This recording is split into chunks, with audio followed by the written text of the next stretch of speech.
and I am proud to welcome the 65th Attorney General for the State of New York, Eric Schneiderman.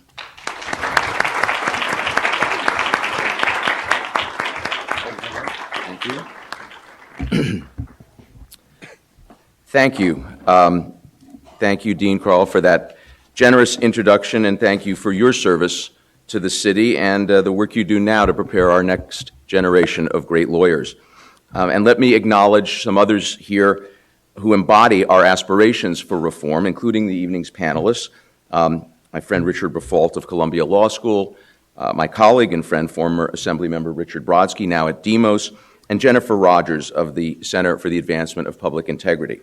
I also do want to mention there are a few others in the audience who have been stalwarts in the cause of reform for a while. Susan Lerner has joined us from Common Cause, Larry Norden from the Brennan Center, and my predecessor in the state Senate, who was called the flamethrower of the Senate, Franz Leichter. It's wonderful to have you here tonight.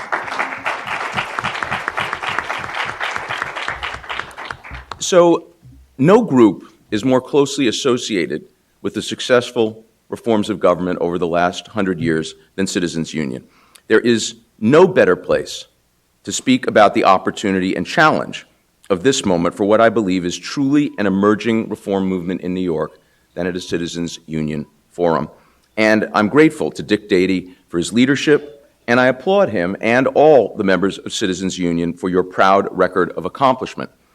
Let us build on that record tonight. So, ladies and gentlemen, a young legislator from Manhattan goes to Albany. He is earnest but not naive. He is ethical but wants to get things done. And in his first session, he sponsors a piece of legislation that he believes should become law quickly because there's no opposition on the merits.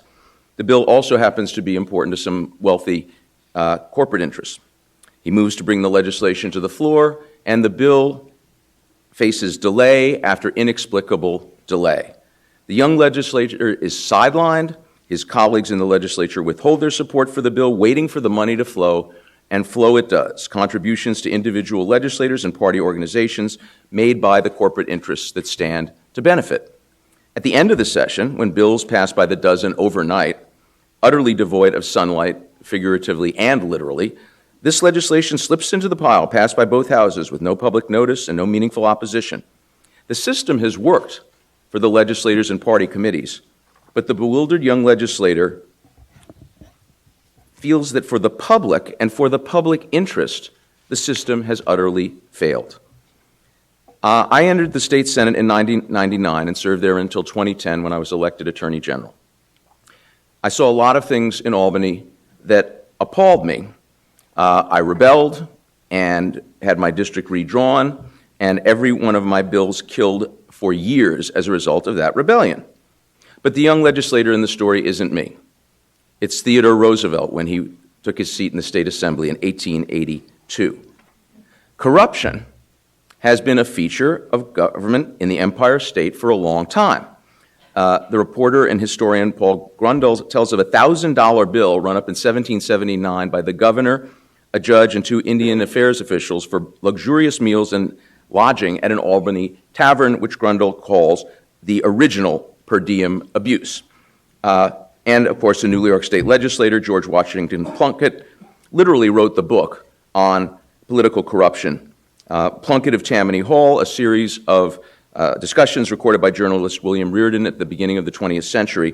It was Plunkett who famously made the distinction between honest and dishonest graft. Unfortunately, both forms are still alive and well in Albany. Albany may, in fact, be our nation's most consistent epicenter of public corruption since the days of Alexander Hamilton and Aaron Burr through Roosevelt and right up to today. So why, then, does it feel like we're living in a golden age of graft with the new headlines almost every week about public corruption, arrests, indictments, scandals? Paradoxically, I believe the surge in headlines reflects a change for the better.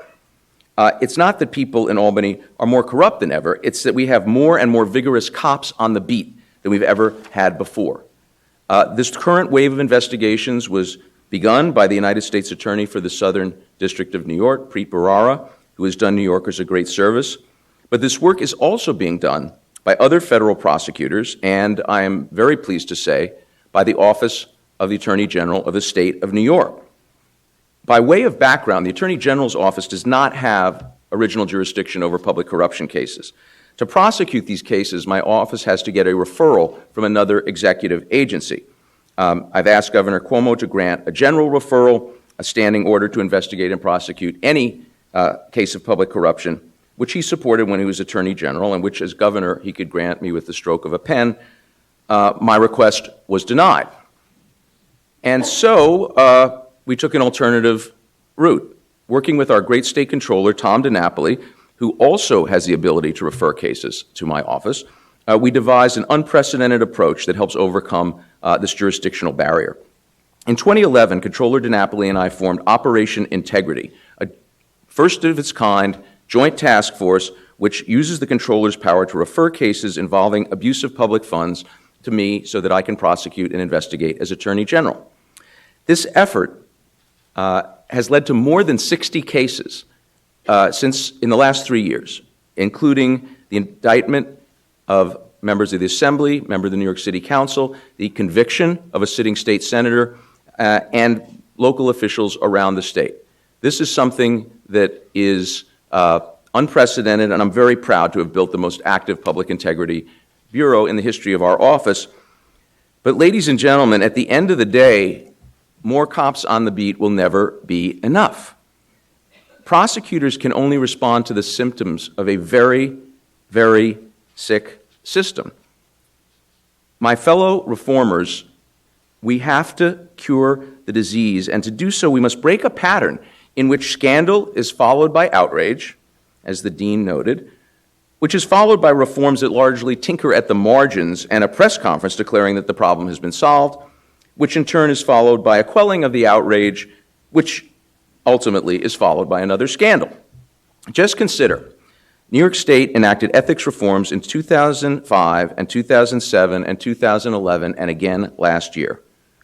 It looks to most of the people of New York, and I spend a lot of time traveling around the state talking to regular people, it looks to the people like one charade after another.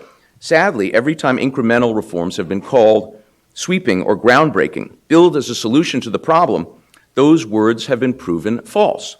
In fact, the primary impact of many highly touted marginal reforms has been to allow business as usual to continue. Everyone in this room cares deeply about good government. Yet most of us are guilty of being too easily pacified by incremental reforms in the past. That includes me. Ladies and gentlemen, I entered the state Senate as a reformer, and I'm a reformer to this day. Before I was even in the Senate, I was on the board of Citizen Action of New York, fighting for campaign finance reform. I did pro bono legal work for NYPIRG, fighting for transparency at the MTA. And as a senator, I stood with many of you at those press conferences extolling the transformational effect of incremental reforms. Well, I'm through with that, and you should be too. The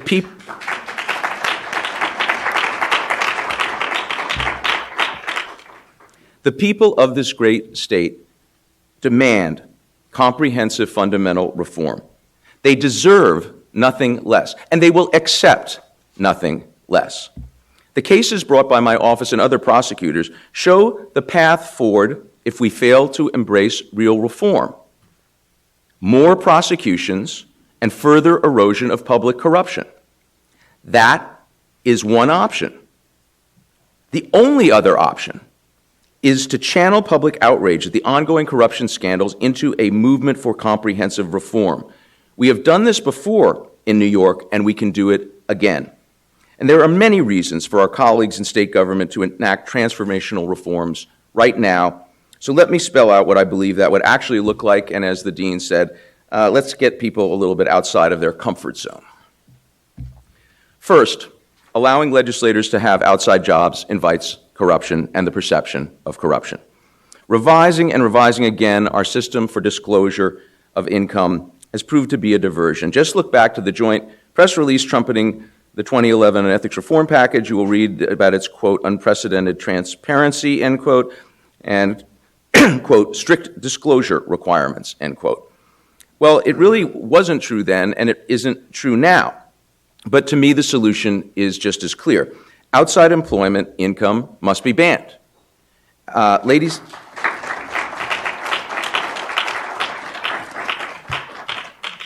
and gentlemen, in the 21st century, it is impossible to avoid conflicts or the appearance of conflicts if legislators have outside employment. The time has come to end it. In the same vein, we should end per diem payments. Legislators should be reimbursed for their actual costs of travel. Total reimbursement should be capped, and that should be it.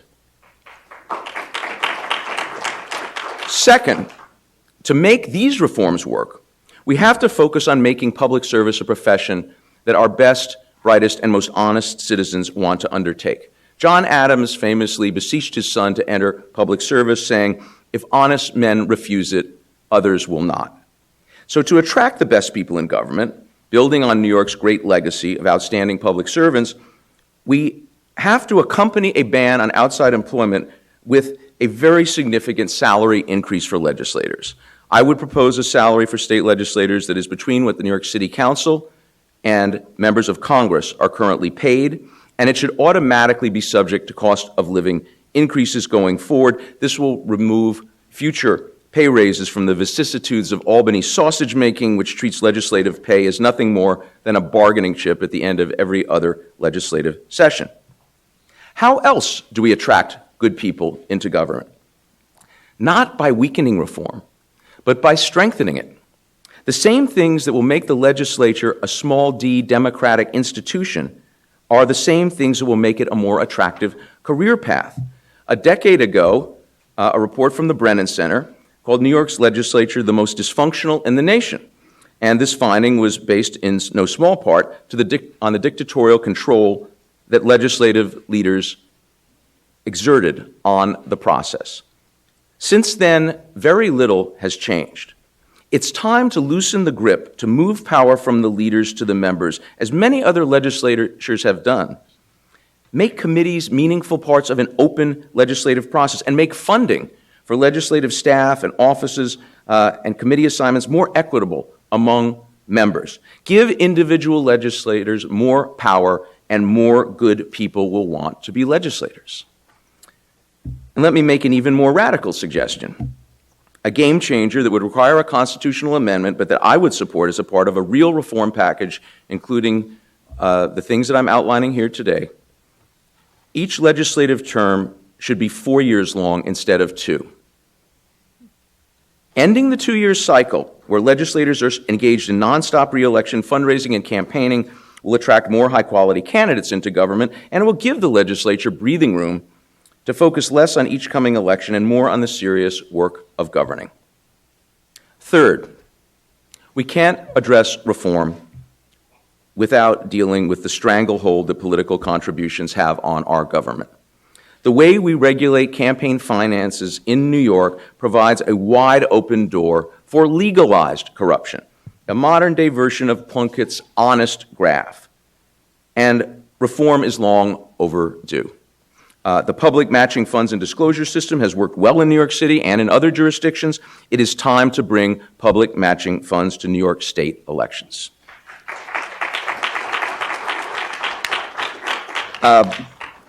The cost of the program is nothing compared to the cost of public corruption, and it is time for us to move that forward. Finally, there are 4 additional changes that must be a part of a comprehensive reform package that addresses the true need to get off this path of scandal, prosecution, and outrage, and a loss of public confidence. Contribution limits should be dramatically reduced, including those for statewide office holders, which are now the highest contribution limits in the country of all the states that have contribution limits. The LLC loophole, referring to limited liability corporations, which allows wealthy interests to funnel limitless amounts to a campaign, must be closed. And we should completely eliminate so-called housekeeping committees, which operate as barely regulated slush funds for political parties and legislative campaigns. Finally, and this is a big one, pay-to-play contributions must be restricted in state campaigns as they are for New York City campaigns. Entities that have business before the state, their executives and those who are paid to lobby on their behalf, should be limited to making extremely modest contributions. Today, they are not in our state elections. So, my friends, this is an ambitious package, but I would urge you that now is the time for us to focus on it. We are 2 weeks away from the first state budget, following a scandal that really did shock the conscience of the state. The governor has proposed to enact reforms through this year's state budget. We should support his leadership in using this perfectly constitutional mechanism. And in fact, I would urge the governor to hold out for even bolder reforms, including the proposals I've outlined tonight. In doing so, he would have the support of both the Constitution and the people of the state of New York.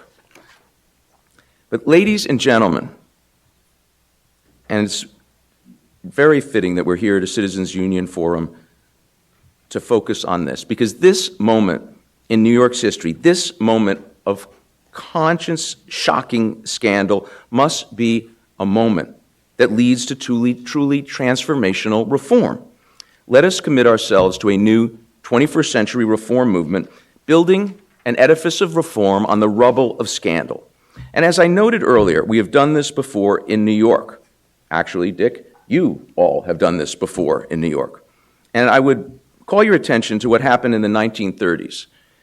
In the wake of Judge Samuel Seabury's searing investigation of Tammany Hall, which drove Mayor James Walker from office, the city fusion movement was born. So investigation and prosecution led to a movement for reform, and that's simply the path forward I am suggesting today. In the 1930s, the coalition of reformers elected Fiorello LaGuardia as reform mayor. They formed the City Fusion Party, which got him elected, and went on to transform New York City's charter in 1936. Citizens Union was a key part of the successful reform movement in the 1930s, and it will be a critical part of the reform movement of the 21st century that we must build if we're to enact real transformational change that New York needs. I know that emotions on these issues now run high. For many legislators, there's a mix of anger at those who have dishonored the institution and anger at outsiders who rail against it. So to the legislators listening, I ask you as colleagues in public service to set aside the instinct to defend the system. You are not being attacked. It's the system that's being attacked, a system that taints all in the government with the misconduct of the few. Let us together summon the pride and the aspirations that young Theodore Roosevelt must have felt when he walked through the doors of the state capitol for the first time. Let us demand a fresh start, and let us deliver a state government that truly serves the public interest. Thank you. Good job. Thank you, sir. Pleasure.